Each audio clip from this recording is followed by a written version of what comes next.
International Criminal Court is now in session. Rodrigo Roa Duterte.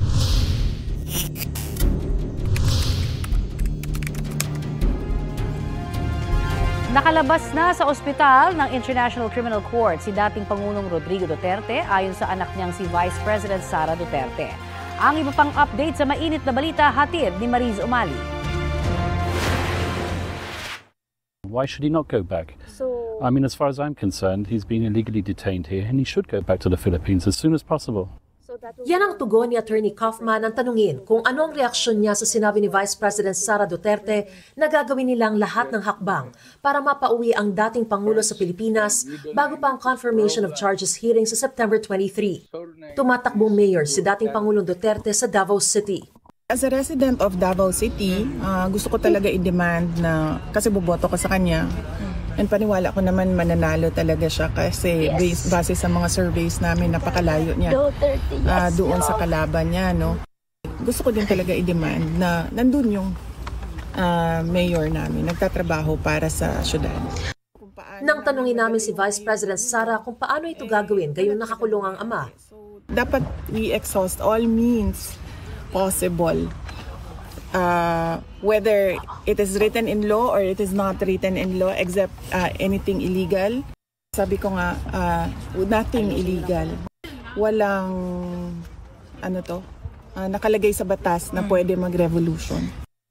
Nang tanungin kung hihilingin nilang libreng assistance o serbisyo ng OPCD o Office of Public Counsel for the Defense. There's no need for the OPCD. I think that's the unit that you're referring to. They're a very important unit at this court. What I can say that there are many, many supporters who I'm sure would gladly give out of their own pockets to ensure that the former president will return to the Philippines as soon as possible. Sa ikatlong pagbisita ni Vice President Duterte sa ama sa Skowheningen Prison, sinabi niyang nailipat na sa regular na detention cell si dating Pangulong Rodrigo Duterte. Wala na raw siya sa hospital part ng pasilidad. Oo, nakalabas na siya sa hospital. Pero may access pa rin siya sa nurses and doctors 24 hours. Na-meet ko yung dalawang nurse niya. Nag-check ng blood sugar niya yung isa. Kumusta raw po? And then yung isa yung nagsundo sa kanya. Yung blood pressure and all the vital signs. Kumusta blood po? sugar yung chinek. 4 times a day daw yung checking ng blood sugar niya. Darating din daw dito ang kanyang inang si Elizabeth Zimmerman para dumalaw sa dating Pangulo. The mother is coming. Wala pa lang siyang date. Wala pa siyang date. No? Pero nakuha na po nila yung mga Schengen visa po.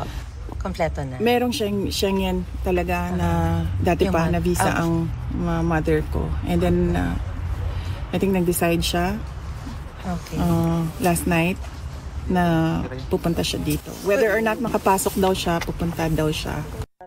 Hindi naman masabi ni Vice President Duterte kung sino sa mga kapatid niya ang makakakuha ng Schengen visa bago mag-March 28 na kaarawan ng dating Pangulo. Pampalipas oras daw ng dating Pangulo ang panonood ng TV. Tinanong ko lang siya anong ginagawa mo sa loob and then he said na nanonood ako ng TV kasi may TV, may access sila sa TV. Nag-request siya ng dental floss. Sorry, ma'am. Sorry. So, sabi ko doon sa nurse, paano kami makabigay ng dental floss sa kanya. So apparently merong tindahan doon sa loob na pwede silang bumili. I-charge lang sa account nila. So isa yun sa mga kailangan ko asikasuhin. Sabi yung guard na he's a nice man. Sabi ko, he's more than nice. He's a very good man. Dumating na rin dito ang isa pang foreign lawyer para makausap at ma-interview ni Vice President Duterte para maging bahagi ng defense team bilang co-counsel. Kinumpirma naman ni dating presidential spokesperson Harry Roque na nag-apply na siya ng political asylum dito sa the Netherlands.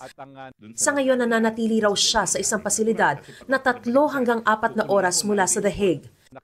Giit niya kahit daw application pa lang ay hindi siya pwedeng hulihin o sapilitang pabalikin sa Pilipinas. Nirerespeto naman daw ni Roque kung hindi siya piliing abogado ni Vice President Duterte kahit piliin siya ng dating Pangulo. Mula rito sa The Hague, Netherlands, Mariz Umali nagbabalita para sa GMA Integrated News.